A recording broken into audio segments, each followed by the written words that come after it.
ازيكم يا احلى متابعين؟ هو احنا ليه لما بنفكر نعمل دايت بنحس ان الحياة وقفت؟ ليه نحس ان لازم نمنع البط والعيش والرز ونعيش على خس ومية؟ هو مين اللي قال ان الخس بيخسس والبط بيتخن؟ الحكاية مش اكل، الحكاية كميات وطريقة تسوية وتوازن على مدار اليوم. الفيديو ده هيثبت لك انك تقدري تاكلي بط وعيش وزبادي بلدي وجوافة كمان وتخسي.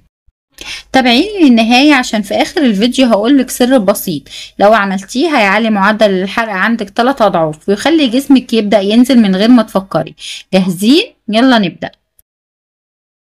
نيجي بقى لوجبة الفطار، حوالي 325 سعر تقريبا، عبارة عن نص رغيف عيش بلدي مصري ب 120 سعر، بيضتين مسلوقين 140 سعر، طبق خضار خيار وطماطم طبق كبير يعني 20 سعر، معلقة صغيرة زيت زيتون على السلطة 45 سعر، شاي أو قهوة بدون سكر 0 سعرات. إجمالي بقى الفطار هيبقى 325 سعر حراري بس. والفطار ده هيثبت السكر في الدم وده اللي هيمنع الجوع وان انت تنهاري في نص اليوم. ونيجي بقى للوجبة الخفيفة اللي قبل الغدا، هي عبارة عن 75 سعر حراري، عبارة عن ثمرة جوافة متوسطة 75 سعر حراري بس. وليه اخترنا الجوافة؟ لانها موجودة دلوقتي في الاسواق ولانها من اعلى الفواكه فيتامين سي وده بيزود الحرق طبيعي. ونيجي بقى لوجبة الغدا وهيبقى فيها بط. احنا بنعمل ايه؟ بنسلق البط وهنشيل الجلد بتاعه وبعدين بنحمره في الفرن من غير ولا نقطة زيت.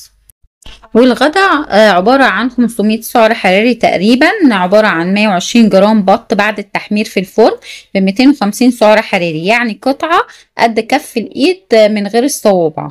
طيب سلطة كبيرة، طبق سلطة كبير 40 سعر، وكوباية شوربة بط منزوعة الدسم يعني بنشيل الدهن من على الوش ب 50 سعر، 8 معالق رز أبيض مطبوخ ب 160 سعر، يعني إجمالي الغدا 500 سعر حراري بس. احنا مش بنمنع الاكل، احنا بنحترم جسمنا، الكمية هي اللي بتعمل الفرق.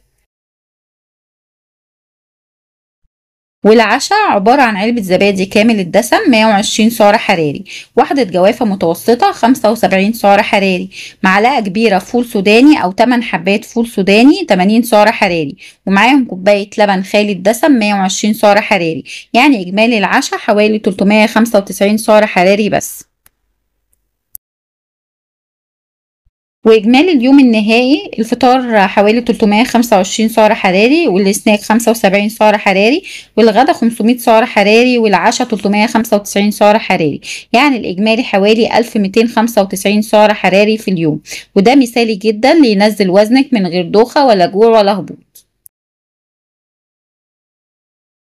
نيجي بقى للنصايح المهمة جدا.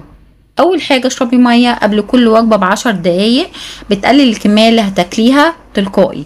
نامي بدري، اكتر وقت الحرق فيه بيشتغل هو وقت النوم. اعملي حركة بسيطة بعد الاكل حتى لو ماشي 5 دقايق، ده بيمنع تخزين الدهون فورا. كلي بالراحة مش بسرعة، دماغك بتحتاج 20 دقيقة بس عشان تحس بالشبع.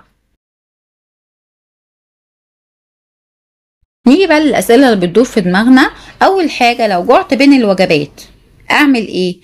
خدي قهوة سادة أو شاي أخضر أو خيار أو خس كركديه بدون سكر.